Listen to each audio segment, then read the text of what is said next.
Bom, então,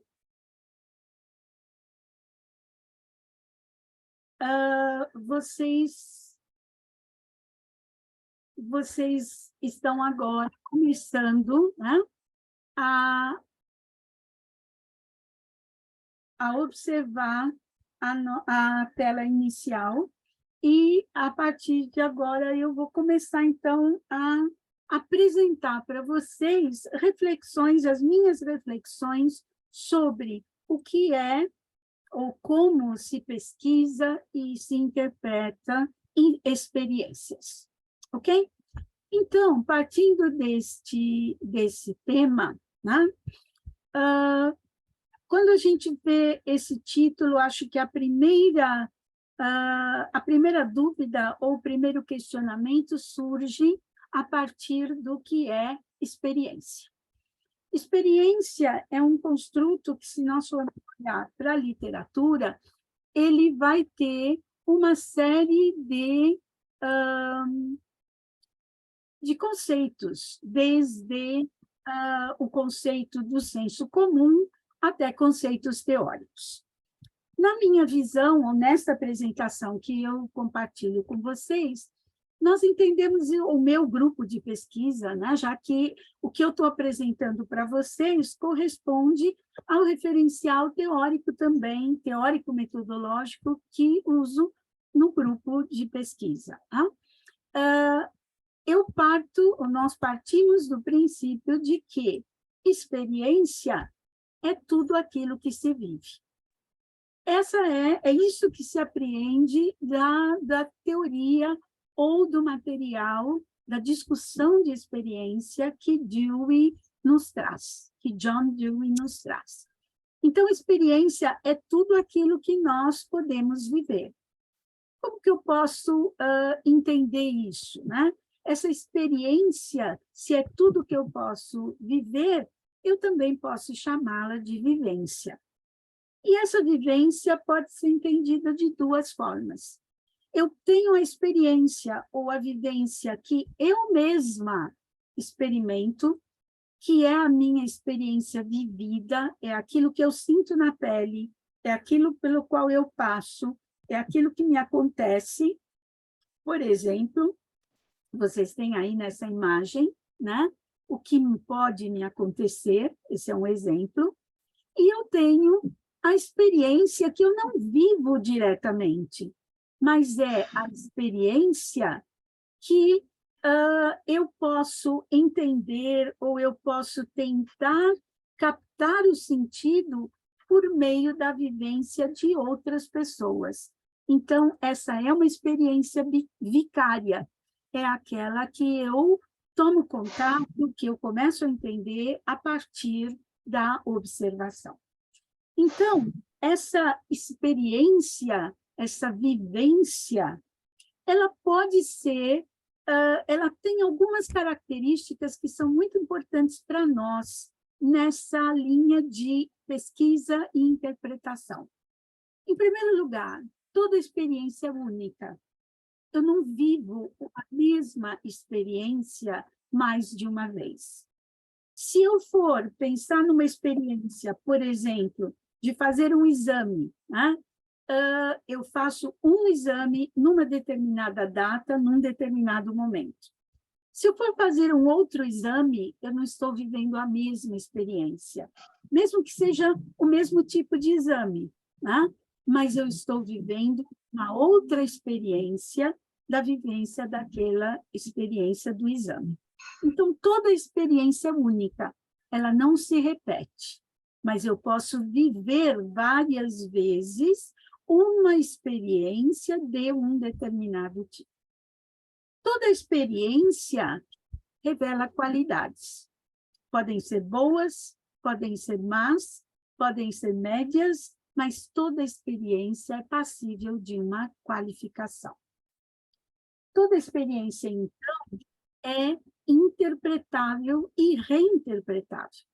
Eu posso interpretar uma experiência hoje e daqui a um mês pensar novamente nessa vivência e dar uma interpretação um pouco diferente ou reafirmar a minha interpretação anterior.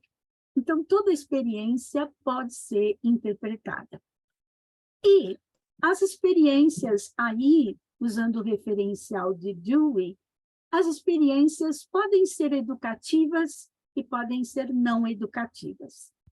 A experiência educativa é aquela que me traz algo tão positivo que eu continuo me desenvolvendo naquela direção. Por exemplo, eu ganho um cachorro e eu começo a brincar com esse cachorro, eu me entroso com esse animalzinho acaba sendo uma grande companhia para mim. Então, essa experiência de lidar com esse cãozinho se torna uma experiência educativa para mim, porque eu vou procurar me aproximar de outros animais. Ao contrário, se eu me aproximo de um animal, de um cachorro, e ele me morde ou ele me assusta, eu posso simplesmente bloquear essa experiência e não me aproximar mais de nenhum cachorro. Essa experiência negativa, educativa e não educativa, ela pode ser bastante perceptível no ensino de línguas. Existem muitas pessoas que começam a aprender uma língua estrangeira e elas se saem muito bem. Então, elas continuam progredindo no seu aprendizado daquela língua.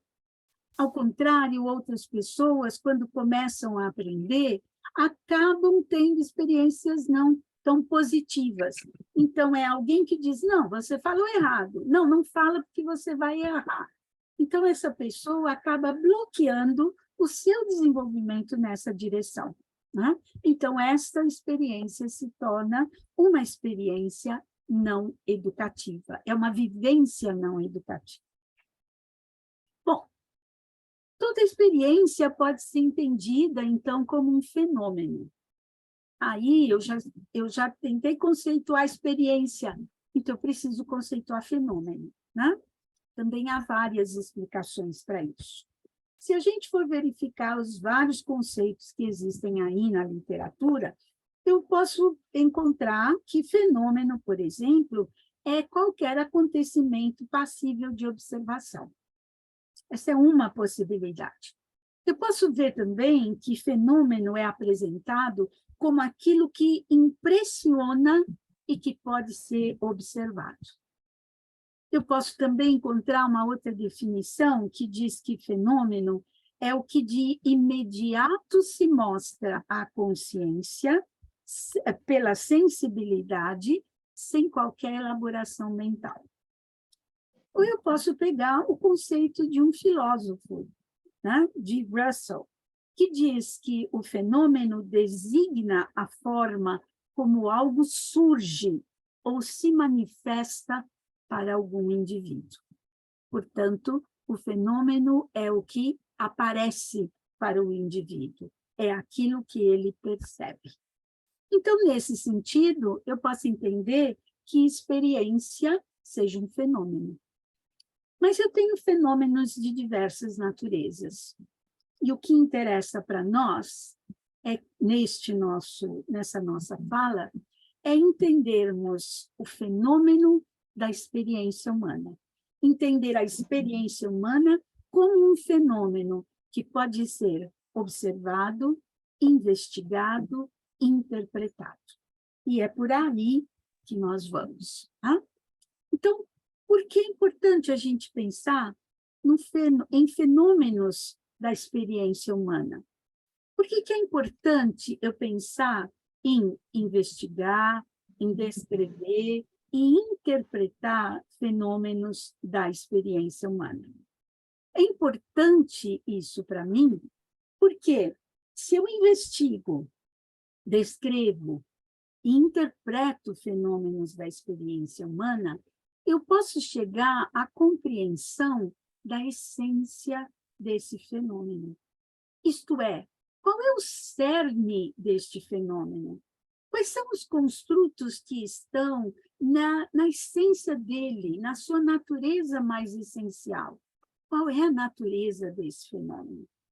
E isso é muito importante porque esses elementos que constituem a essência de um fenômeno dão identidade a esse fenômeno. Tá? Então, esse é um caminho muito importante para nós. Esses fenômenos, ou os fenômenos da experiência humana, eles podem ser verificados através ou por meio de várias perspectivas. Mas a que eu trago para vocês hoje é uma perspectiva que articula, teoricamente, algumas áreas do conhecimento e alguns conceitos. Então, eu tenho 5 elementos que se cruzam aí, né? Que se associam, que se dão as mãos e que formam essa teia que vai suportar, que vai dar embasamento à compreensão que eu vou procurar deste fenômeno, desta experiência que eu investigo. Que elementos são esses? Em primeiro lugar, eu posso citar o próprio conceito de experiência vivida e de experiência vitária. Quando eu investigo uma experiência, se ela é vivida ou se ela é vitária, ela repercute na constituição do indivíduo. Então, elas são igualmente importantes. Tanto a vivida quanto a vitária são muito importantes nessa investigação.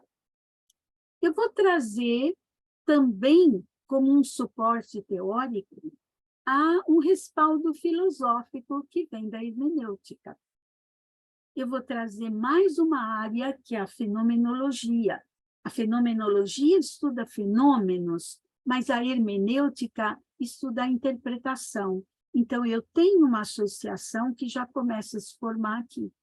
Eu tenho fenômenos que podem ser fenômenos da experiência que podem ser interpretados. Mas eu tenho também o respaldo de uma teoria do conhecimento, que é a epistemologia da complexidade. A complexidade entende que o conhecimento não é fragmentado, que ele é articulado. Esse conhecimento ele vai se constituindo, ele vai se moldando e ele nunca se conclui. Conhecer uma coisa é um processo. Conhecer ou compreender uma experiência é estar no processo de compreensão dessa experiência, porque nós nunca chegamos à compreensão total. E para fazer todo este percurso, eu não posso deixar de lado a minha área, eu não posso deixar de lado a linguagem, porque é ela que vai canalizar toda a vivência do fenômeno, a interpretação do fenômeno, a compreensão desse fenômeno. Então, destas áreas todas, que elementos eu vou buscar? Das definições de experiência, eu vou procurar qualidade. Que qualidade essas experiências, ou a experiência que eu investigo tem? Como eu acho esta qualidade? Como é que eu começo a investigá-la? Eu começo descrevendo que experiência é essa.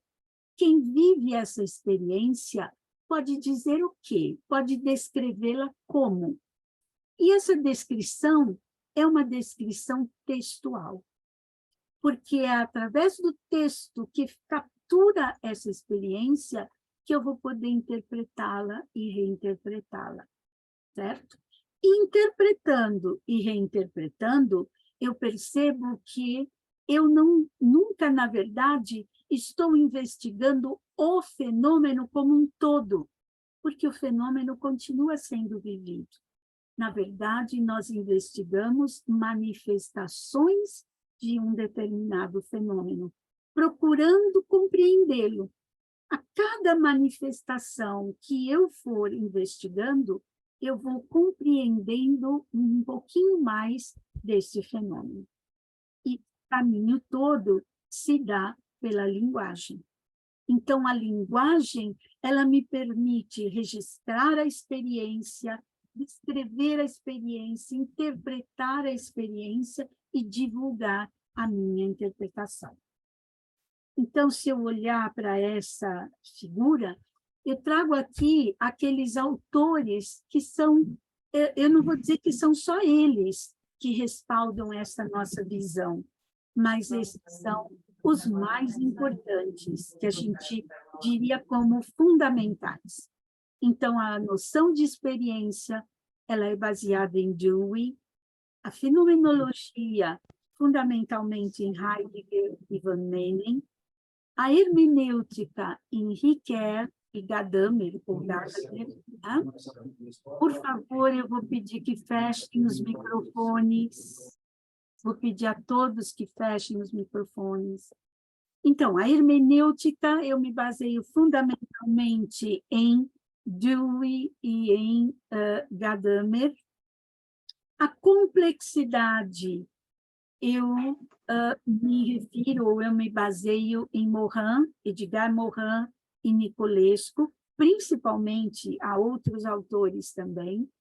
E a linguística aplicada, que me dá o respaldo da linguagem, fundamentalmente em Moita Lopes, Celani e outros tantos linguistas aplicados.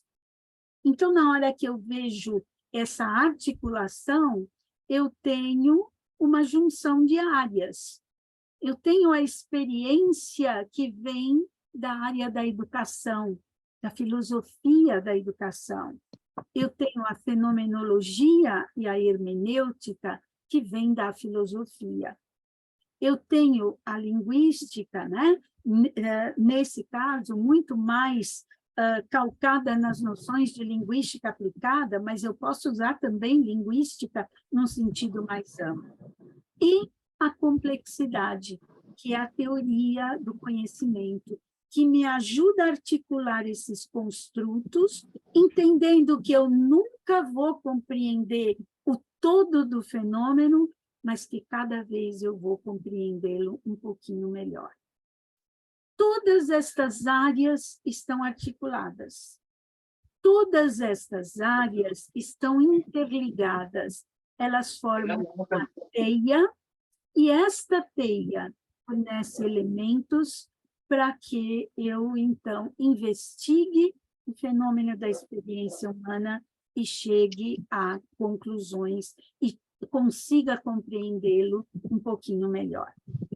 Por isso, eu, apresentando essas áreas todas, tenho condições de afirmar para vocês que essa linha investigativa que eu estou apresentando, ela é uma linha de natureza transdisciplinar. Ela articula várias disciplinas, traz elementos de várias disciplinas para formar uma abordagem metodológica. Então, essas disciplinas se encontram numa, como Nicolescu diria, uma zona de não resistência, quer dizer, numa região em que elas possam conversar, interagir umas com as outras, e assim me dar elementos para que eu possa compreender o fenômeno que eu estou investigando e que eu pretendo interpretar.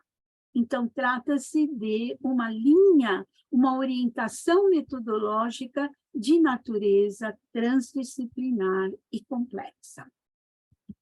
Bom, essa linha que eu estou apresentando a vocês foi denominada abordagem hermenêutico-fenomenológica complexa. Se nós olharmos na literatura, existem alguns autores que juntaram hermenêutica com fenomenologia. Van Manen faz isso visando com essa junção a criação de uma metodologia de pesquisa. Mas nós vamos além deles.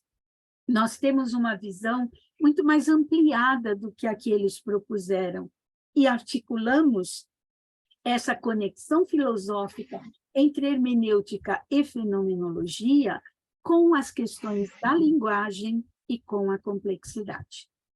Então, daí surge a abordagem, né, que tem esse nome grande, né, esse nome que muitas pessoas acham que é difícil de pronunciar e que nós acabamos, por uma questão de praticidade, abreviando para AHFC. Então, essa abordagem que eu estou apresentando para vocês, que pesquisa e interpreta experiências, fenômenos da experiência humana, é a abordagem hermenêutico-fenomenológica complexa, que nós, né, pela familiaridade que já temos com ela, chamamos de HFC, ou de uma pesquisa HFica complexa. E nós que trabalhamos com essa linha metodológica, nos reconhecemos como pesquisadores HFicos complexos. Tá? É simplesmente uma forma de sintetizar esse nome, né, que acabou ficando aí mais longo. Tá? Bom, essa abordagem, então, pode ser conceituada como? A HFC, ela corresponde a uma orientação metodológica que objetiva de forma sistêmica, porque a forma como eu vou trabalhar para interpretar e para pesquisar essa experiência, ela vai criar um sistema. É uma forma sistêmica, então, de investigar qualitativamente, descrever fenomenologicamente e interpretar hermeneuticamente fenômenos complexos da experiência humana, visando identificar os construtos. Que construtos são esses? São aqueles elementos mínimos que compõem a experiência e que são chamados de temas. Então, esses construtos são os temas hermenêutico-fenomenológicos complexos que compõem a essência, a natureza da experiência que eu investigo e que conferem identidade a essa experiência, a esse fenômeno. Então, a HFC, ela lida basicamente com o encadeamento de experiências. De que jeito? Todas as experiências que nós vivemos, elas são de uma forma ou de outra encadeadas. Vamos pensar agora fora do contexto de pesquisa. Eu tenho uma vivência, portanto, eu vivo uma experiência, e toda vez que eu vivo uma experiência, eu intuitivamente interpreto e internalizo essa experiência. Essa minha interpretação ela pode não ser consciente, mas eu tenho uma interpretação para as experiências que eu vivo. Quando eu começo a fazer pesquisa sobre determinadas vivências, eu vejo, então, eu peço ao participante que resgate, através da memória, as interpretações das experiências, ou de uma experiência que ele viveu, de um fenômeno da experiência humana que ele viveu. Então, esse resgate se dá pela memória, e ao resgatar, ele não está vivendo de novo aquela experiência, mas ele está vivendo a experiência de resgatá-la, e, portanto, ele pode interpretar e reinterpretá-la. E aí, fazendo esse movimento, ele compartilha esse resgate, essa interpretação comigo. Por isso, eu posso dizer que, nessa linha metodológica, a experiência é o ponto de partida e a experiência é o ponto de chegada. A experiência vivida é o ponto de partida, é aquilo que eu vou pesquisar. E a minha interpretação é o ponto de chegada, que é também uma experiência. A experiência de interpretar as interpretações que me foram compartilhadas. A HFC, então, é uma orientação metodológica qualitativa, é uma linha de pesquisa qualitativa que lida com textos escritos. É importante a gente observar aqui que existe uma distinção na terminologia usada. Nós não dizemos que nós coletamos dados, nós registramos a experiência vivida por meio de textos escritos. Texto escrito é uma característica da hermenêutica. Por que o texto escrito? Porque ele captura a vivência da experiência e me permite ler, reler, voltar e ter contato sempre com o mesmo texto. Esse texto é duplamente importante na HFC. Ele é importante porque ele é o registro da experiência, daquela experiência que os participantes viveram e que compartilham comigo. Muitas vezes, eles não compartilham através de um texto escrito, mas eles compartilham falando, contando para mim a experiência. Mas eu posso gravar, transcrever e assim obter o texto escrito, certo? Mas, quando eu faço a interpretação, eu tenho que apresentar o meu resultado. Eu vou descrever e vou interpretar esse fenômeno. E eu vou apresentar essa descrição e essa interpretação desse fenômeno no formato escrito também. Então, o texto é uma característica muito importante nessa abordagem. Se eu estou falando de uma abordagem de pesquisa, eu tenho que pensar em instrumentos de pesquisa. E a HFC pode usar todos aqueles instrumentos de pesquisa que nós usamos em pesquisas qualitativas. Eu posso usar questionário, eu posso usar entrevista, eu posso usar diários, eu posso usar todos esses instrumentos, certo? Porque todos eles geram textos. Mas existe um instrumento que é muito característico dessa abordagem e que, para algumas pessoas, ele pode ser confundido com a entrevista.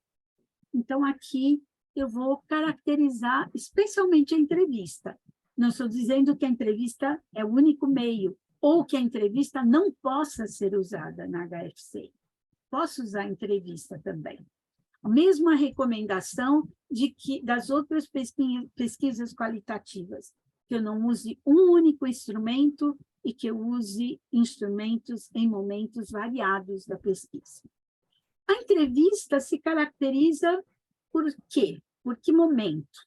Eu tenho o pesquisador que precisa de informações que os participantes têm. Então, o pesquisador não tem e os participantes têm aquela informação. Então, o pesquisador vai aos participantes e pergunta, e pede que os participantes compartilhem as informações que eles têm. Isso tanto acontece numa entrevista fechada como numa entrevista aberta. Mas acontece que a HFC, ela tem um instrumento muito específico, que, diferente da entrevista, é uma conversa. O que é uma conversa? Uma conversa, várias pessoas se juntam e elas tendem, né, a discutir, a conversar e a procurar significados. Então, o pesquisador e os participantes se reúnem para conversar a respeito de uma experiência, de um fenômeno, cujo significado eles vão negociar e construir. Então, essa conversa tem como finalidade negociação de significados e construção de conhecimento. O pesquisador participa dessa negociação e dessa construção. Ele não está lá para fazer perguntas e ficar quieto e não dar as suas opiniões, para não conduzir os participantes, como acontece muito na entrevista, né? É o cuidado que a gente tem que ter na entrevista para não conduzir o participante a responder aquilo que eu quero ouvir.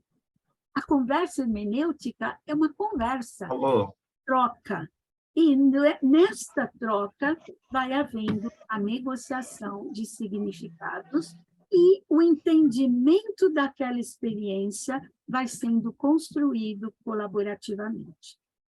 Essa entrevista, ou esse instrumento, recebe o nome de conversa hermenêutica, porque é uma conversa que é interpretativa. Tá? Então, existe uma assimetria de papéis entre pesquisador e participantes, porque todos buscam o mesmo entendimento. E essa conversa hermenêutica também gera um texto escrito. que pode e que vai ser interpretado. Só que até agora eu falei de interpretação e interpretação, e aí surge a pergunta, ótimo, como é que eu interpreto? Nesta pesquisa, eu não tenho dados, eu tenho textos que capturam as vivências da experiência. Como é que eu interpreto? Então, para facilitar, né, esses caminhos interpretativos, eu criei algumas rotinas de organização e de interpretação. Rotinas que me permitem organizar esses textos e que me permitem interpretar. E essas rotinas acabaram sendo sintetizadas num quadro, né? Esse quadro é um quadro que, inicialmente, eu coloquei um número específico de colunas, mas é uma ilustração, não é a interpretação, não deve ser obtida ao final destas 5 colunas, tá? Eu posso ter muito mais colunas ou eu posso ter menos colunas. Mas, aqui eu estou registrando 3 processos que são fundamentais na interpretação HF complexa e 3 procedimentos. Em primeiro lugar, eu tenho a textualização como processo. Então, é a transformação, é a captura da vivência do fenômeno em texto escrito. Literalmente, como o participante me disse. Eu não mudo o texto dele. Eu posso até não concordar com o que ele disse, mas eu não tenho o direito de concordar ou discordar da vivência ou da interpretação dele. Ele compartilha comigo a sua vivência e a sua interpretação. A partir desses textos que capturam a experiência, eu passo para um segundo processo, que é o processo de tematização. Então, eu saio do texto literal e eu vou em busca dos temas. Lembram da definição? Temas são aqueles menores construtos que formam a essência de um fenômeno. E neste caminho, eu vou desenvolvendo o ciclo de validação. O ciclo de validação, ele tem a caracterização de um circuito hermenêutico, porque eu vou e volto, ele é caracterizado por essas idas e vindas que me permitem, ao mesmo tempo que vou descobrindo coisas, eu vou confirmando se elas têm relação com o fenômeno ou não. Então, esses 3 processos se articulam em procedimentos. Quais? Primeiro deles, o da identificação de unidades de significado. Unidades de significado são palavras, expressões, termos, grandes explicações que vão me ajudar a entender esse fenômeno. Partindo dessas unidades de significado, eu vou começar a refinar. Às vezes, o participante falou 10 minutos, e o que ele quis dizer da vivência que ele teve, por exemplo, de interação, aprendizagem de língua estrangeira. O que ele está querendo me dizer dessa aprendizagem, e ele fala, e ele volta, e ele repete várias vezes, foi muito difícil, foi complicado, eu tentei bastante, mas foi muito difícil para mim. Às vezes eu senti dificuldade, outras vezes eu senti um pouco menos de dificuldade. Então, ele falou, mas tudo que ele disse está ao redor da dificuldade que ele sentiu, maior ou menor em cada momento. Então, eu vou refinando. Tudo que ele me disse está relacionado à dificuldade. E eu faço um cruzamento dessas unidades de significado. Algumas eu confirmo, outras eu descarto. Porque, normalmente, quando a gente faz esses registros textuais, aparecem falas que muitas vezes não têm a ver diretamente com o fenômeno, mas que constituíram a nossa conversa. Então, eu tenho que, neste momento, focar no fenômeno. A partir do momento que eu vou refinando, eu vou procurando ressignificar. Eu vou procurando uma palavra que sintetize tudo aquilo que o participante quis dizer. Ele me explicou durante 10 minutos, em 50 linhas, o que foi aprender uma língua estrangeira. E de tudo que ele falou, o que se sobressai é dificuldade. Dificuldade. Então, muito provavelmente, na vivência desta pessoa, deste fenômeno, aprendizagem de língua estrangeira, dificuldade se torna um tema, uma partezinha da essência do fenômeno. Quando eu faço todo este caminho, quando eu trabalho com esses processos e esses procedimentos, eu estou fazendo aquilo que eu chamo de mergulho interpretativo. Eu vou mergulhando no texto, mas eu não posso mergulhar de cabeça, porque mergulhar de cabeça vai fazer com que eu morra. Eu bato a minha cabeça e não encontre nada. Eu vou mergulhando aos poucos, e aí entra a linguagem.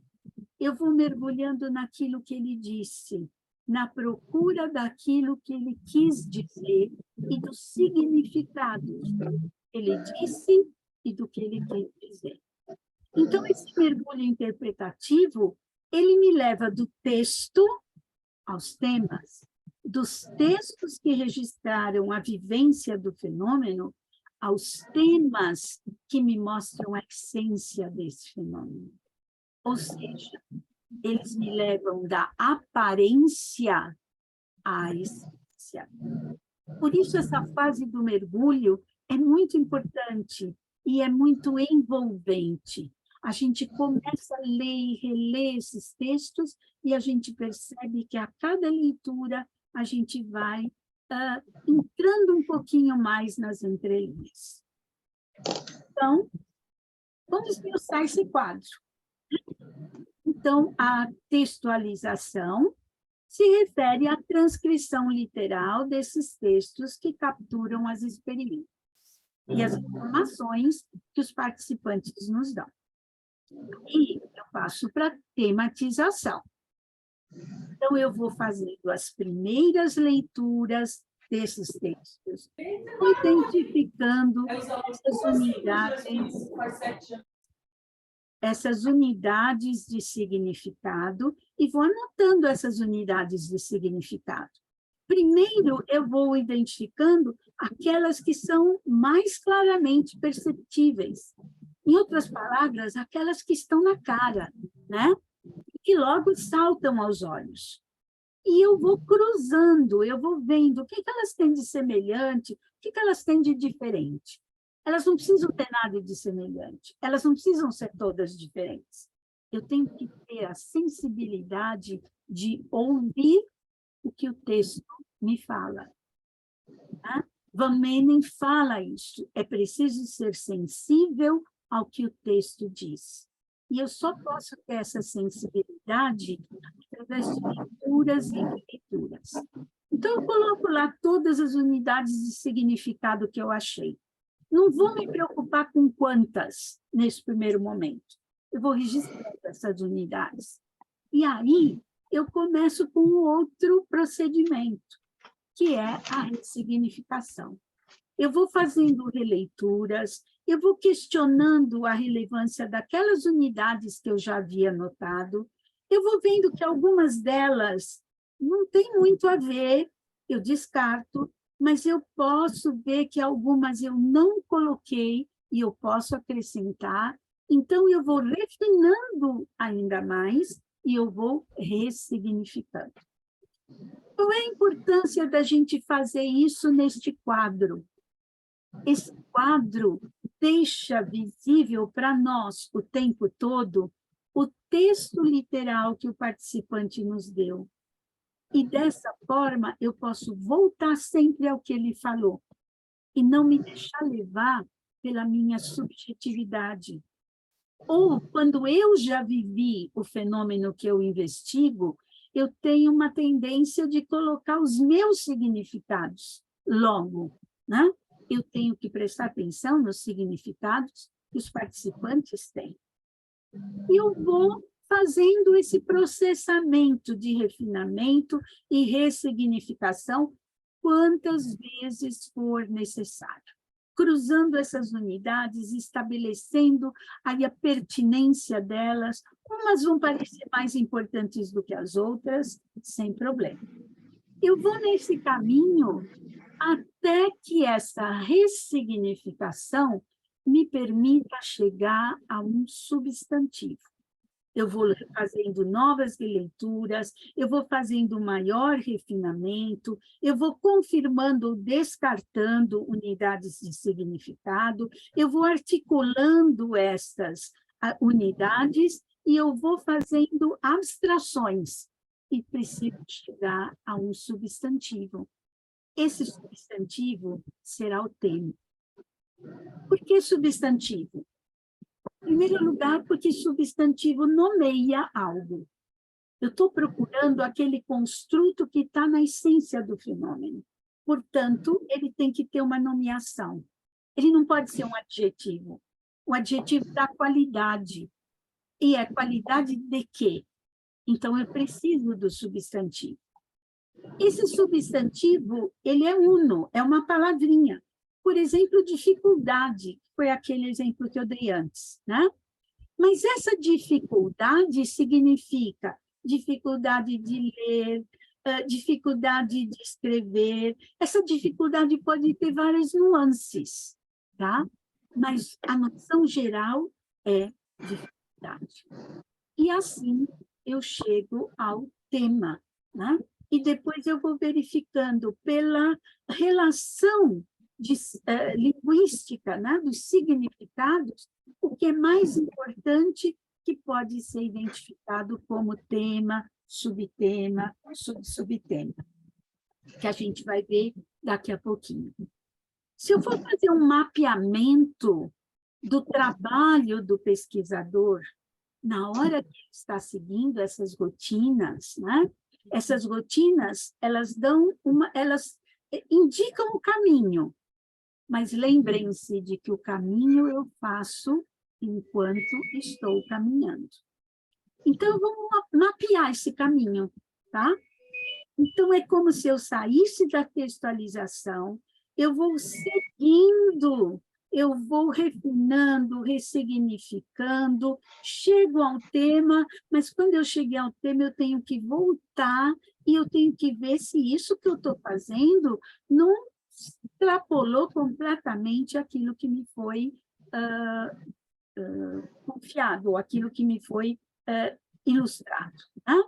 Então, eu vou e volto nessas colunas todas, eu subo e desço, eu faço leituras diagonais, transversais, eu vou sempre procurando ver se aquele tema faz sentido em relação ao que me foi dito, se ele captura, sintetiza aquilo tudo que foi dito literalmente, e se aquilo que foi dito literalmente está aparecendo nesse substantivo, portanto, eu vou indo em frente, mas eu vou voltando sempre. Eu vou e volto. Eu tenho esse movimento recursivo o tempo todo. Tanto em todas as colunas, da textualização até o tema, quanto da passagem de uma coluna para outra.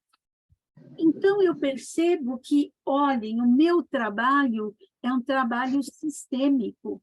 Eu crio um sistema de interpretação, em que essas partes todas estão relacionadas, estão interligadas, elas interagem e me ajudam a descobrir os significados. Então, chegou o tema, né? Cheguei lá a uma série de substantivos. Bom, aí eu vou olhar qual é a relação que um substantivo tem com o outro. Eu tenho, por exemplo, dificuldade, mas eu tenho dificuldade de quê? Dificuldade de leitura, dificuldade de escrita.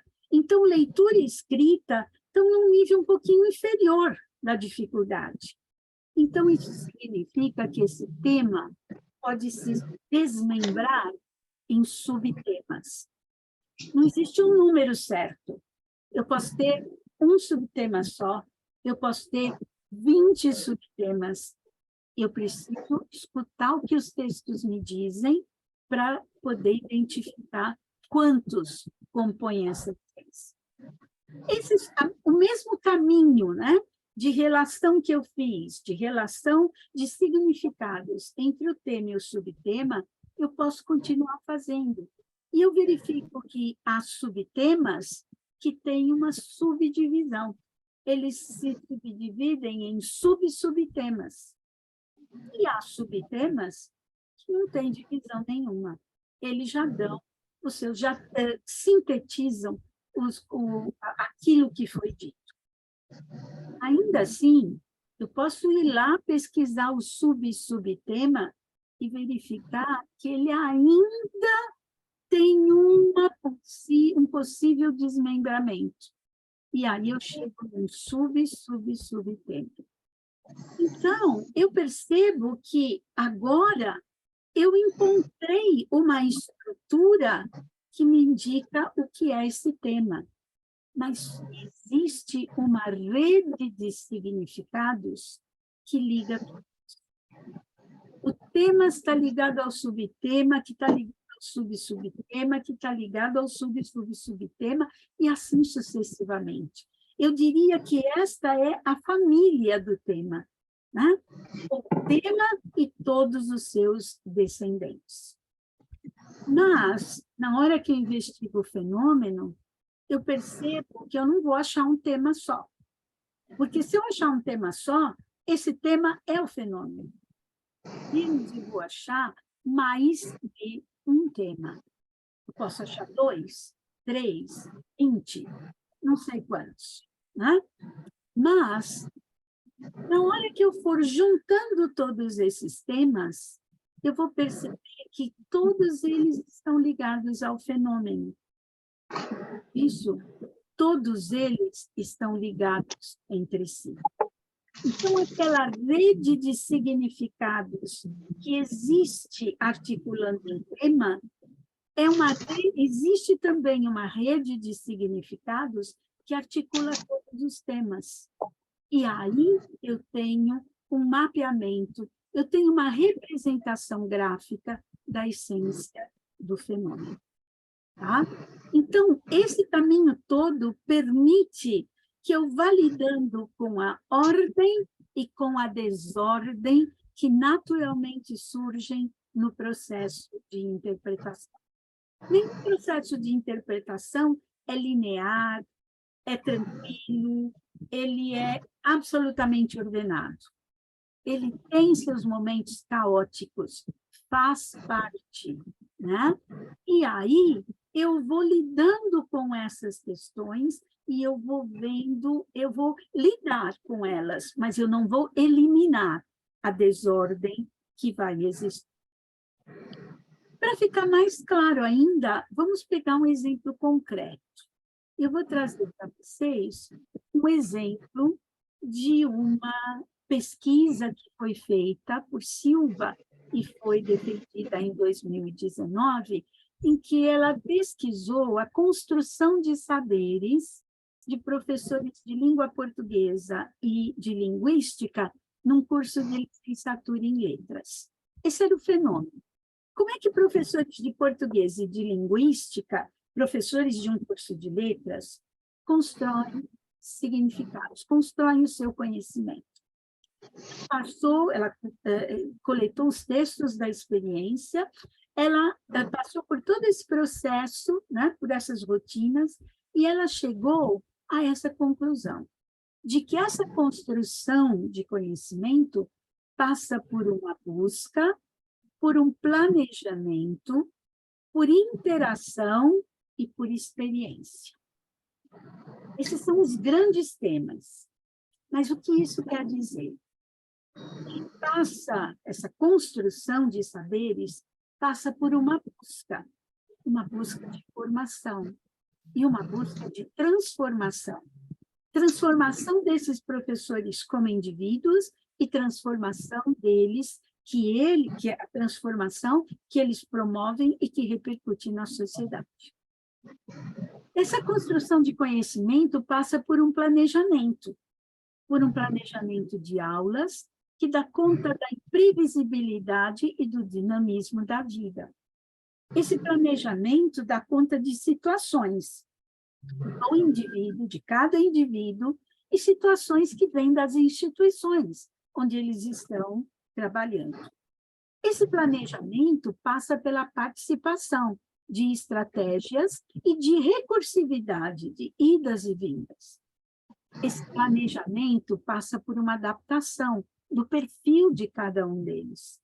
E passa pelo tempo da pesquisa, pelo tempo de preparação de materiais e pelo tempo de correção das atividades ou do material gerado em aula. Mas esse fenômeno da construção do conhecimento também passa pela interação. A interação é um tema.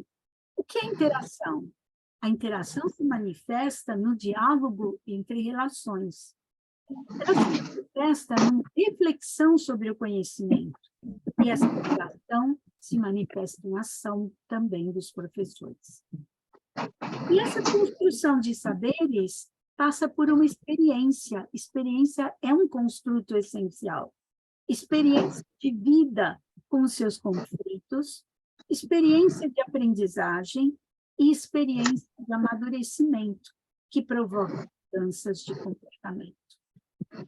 Então, ao invés de apresentar um diagrama como aquele que eu apresentei no slide anterior, essa professora, que é de Belém do Pará, decidiu pegar o que é típico da geografia da região, né? Que são os rios, e mostrar que essa construção passa por essas vias fluviais. E ela resolveu apresentar metaforicamente esse fenômeno dessa forma. Uma outra pesquisa, também de doutorado, investigou a formação leitora da educação básica, na educação básica, de professores de língua portuguesa. E ela identificou que essa formação é esse fenômeno aqui que se sustenta por alguns construtos que podem ser opostos ou não. Ela se sustenta pela instituição, o currículo que essa instituição tem, se existe uma centralização ou não, que forma essa instituição lida com essa capacidade. Essa formação leitora, ela passa por um enfrentamento dessas dificuldades, né? Promovendo empatia. E ela também passa por temas que podem ter um sentido meio oposto.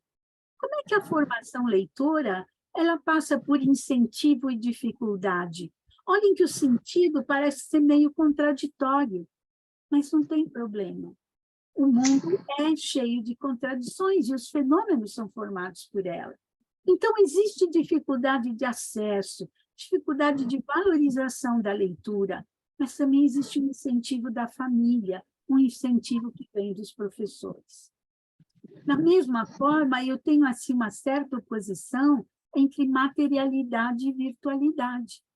A materialidade do livro, né? A formação leitora que se dá por meio do livro impresso, e a formação leitora que se dá agora pelo meio virtual. Mas tudo isso só é possível porque existe a vontade, existe um eros, que se liga e que liga tudo. Então, essa foi a representação metafórica do fenômeno que Mariotto investigou. Um outro exemplo que eu posso dar a vocês é um exemplo de um mestrado da Calderoli, de 2021. Ele investigou a formação do professor de educação básica sobre orientação socioemocional e bioespiritual em articulação com as linguagens dos campos da vida e da complexidade. Ela investigou esse fenômeno por meio de um curso de formação que ela ministrou. E esse curso revelou que a formação né? A raiz desta formação passava por aquilo que era desconhecido, que foi substantivado, é o desconhecido, por necessidade e por paradas, pela necessidade de parar em alguns momentos e trabalhar na sua própria formação. Só que esse fenômeno, ele se desmembrava em outro, porque a formação desse professor resultava na forma de conviver e de fazer, e do fazer desse educador. Portanto, essas raízes davam frutos. E essa metáfora da árvore surgiu naturalmente dos professores ao longo do curso. Então, esses frutos são a importância dessa formação e desse caminho, de percorrer esse caminho.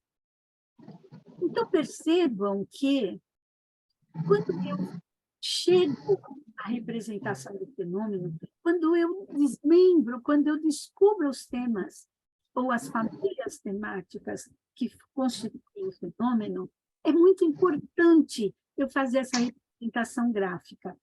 Vocês vejam que, pela representação gráfica, eu fiz a leitura da essência da vida. Então, qual a relevância disso? Essa representação gráfica, metafórica ou não, oferece uma síntese verbo-visual das minhas descobertas. Ela deixa claro um sistema de relações internas entre os temas e entre os temas, né, externas, de um tema para outro. Essa representação gráfica me permite ler a essência do fenômeno. Essa representação gráfica permite que eu compreenda melhor o fenômeno e que eu reflita sobre ele. E, a partir do momento que eu conheço qual a estrutura desta manifestação do fenômeno, ou destas manifestações do fenômeno que eu investiguei, eu posso fazer intervenções e ações futuras. Mas aí vocês podem me perguntar, mas os exemplos que você deu, aparecia uma metáfora. Tem que ter metáfora? A metáfora pode aparecer. Ela é optativa. Ela pode ou não. Há trabalhos em que a metáfora aparece e há trabalhos em que a metáfora não aparece. Quando ela aparece, é porque ela emerge dos textos ou da relação dos textos com os intérpretes. A intérpretes, eu estou me referindo aos participantes e ao pesquisador. Lembre-se que naquele exemplo de Calderoli, a árvore surgiu no próprio curso da interação entre os participantes. Tá? Essa metáfora pode me auxiliar na leitura e na compreensão do fenômeno. E ela pode também, além de aparecer na hora que eu apresento a estrutura do fenômeno, ela pode também estruturar todo o meu texto, estruturar a minha dissertação, a minha tese, o meu artigo acadêmico, o meu livro. Por exemplo, eu trago para vocês o sumário da tese de Aires, que pesquisou o movimento das identidades entre línguas em um curso sistêmico complexo. Então, ela estava interessada em descobrir como é que aprendizes de língua estrangeira constituíam a sua identidade e venciam determinadas barreiras que eles encontravam. Então, ao invés de estruturar o seu trabalho em introdução, fundamentação teórica, metodologia, interpretação, conclusão e referências bibliográficas, ela chamou a introdução de A Nascente do Rio. Esse movimento de identidades, ela fez uma analogia com o movimento das águas de um rio que caminha para o mar. E que águas são essas? Isto é, quais são os suportes teóricos que ela utilizou? E no final deste capítulo, que nada mais é do que a fundamentação teórica, ela colocou a seção As águas se cruzam, isto é, Como é que esses construtos teóricos conversam para dar respaldo à interpretação? Ao invés de chamar de metodologia de pesquisa, ela chamou de a correnteza do rio. A correnteza, a metodologia vai dando o movimento dessa correnteza. Como ela verificou um fenômeno, ela precisou descrever esse fenômeno. Então, o capítulo O Caminho das Águas descreve o ambiente em que esse fenômeno foi vivido, portanto, o curso que ela deu. E, por fim, ela interpreta o fenômeno, que é o oceano. Ela termina o seu trabalho apresentando as suas considerações finais, as suas reflexões finais, chamando de oceano. Então, olha, ela foi da nascente do rio ao oceano. E as suas referências bibliográficas, ela chamou de o leito do rio. Eles é que foram dando o caminho.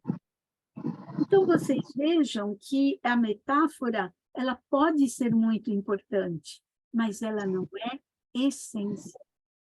Esse é o ponto que a gente precisa observar. E para terminar essa longa apresentação, eu trago para vocês alguns pontos a ponderar.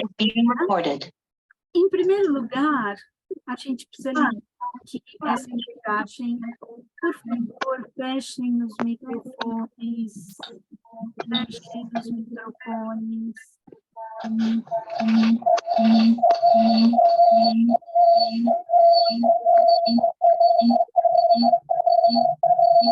Por favor, gente, fechem os microfones. Então, o primeiro aspecto a retomar é que a HFC é uma modalidade qualitativa de pesquisa, tá? Eu não estou quantificando, então não interessa na hora que eu for interpretar o fenômeno, não interessa se aquele tema surgiu da fala de um participante ou surgiu da fala de todos os participantes. Se um só falou, é importante. Mesmo que um só tenha falado, é importante. Porque eu não vou verificar recorrência do tema. Eu vou verificar se o tema é importante para a constituição identitária do fenômeno ou não.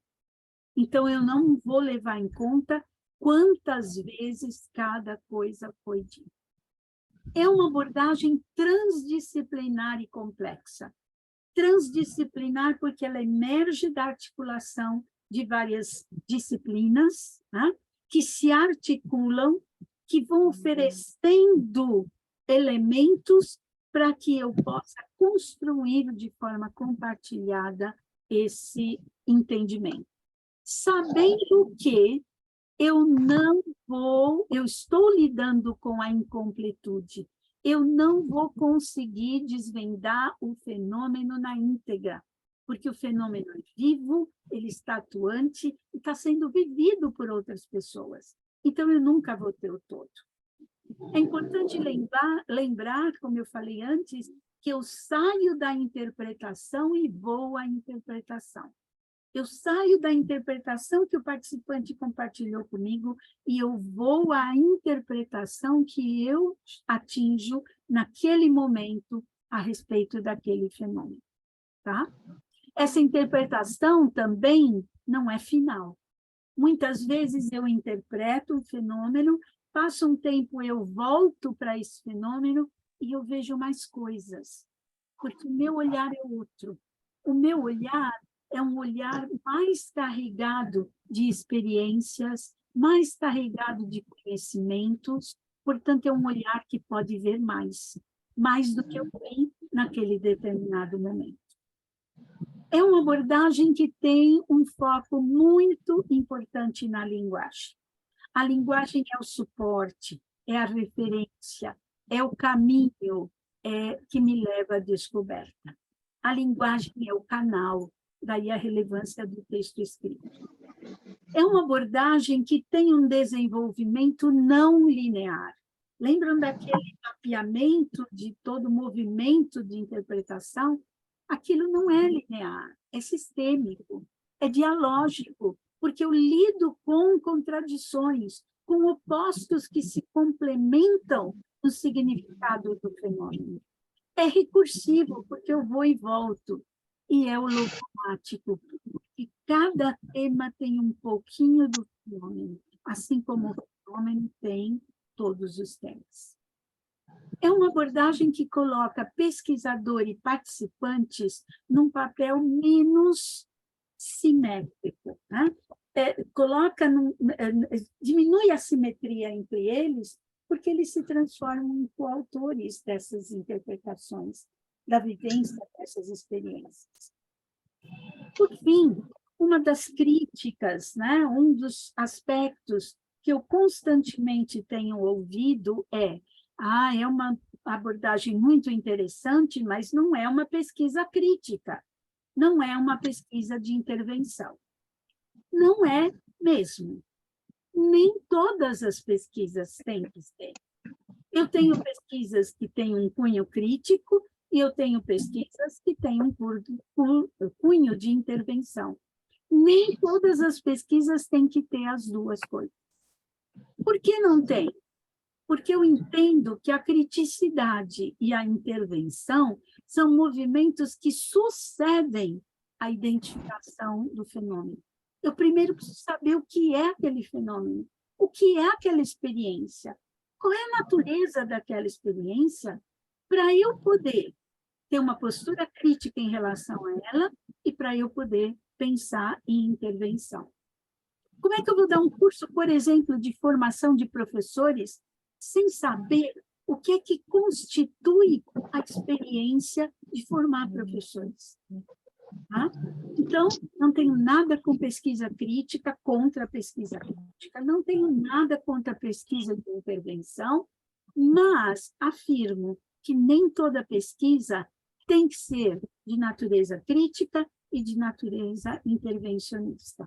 Existem pesquisas que são interpretativistas, e esse é o caso da HFC.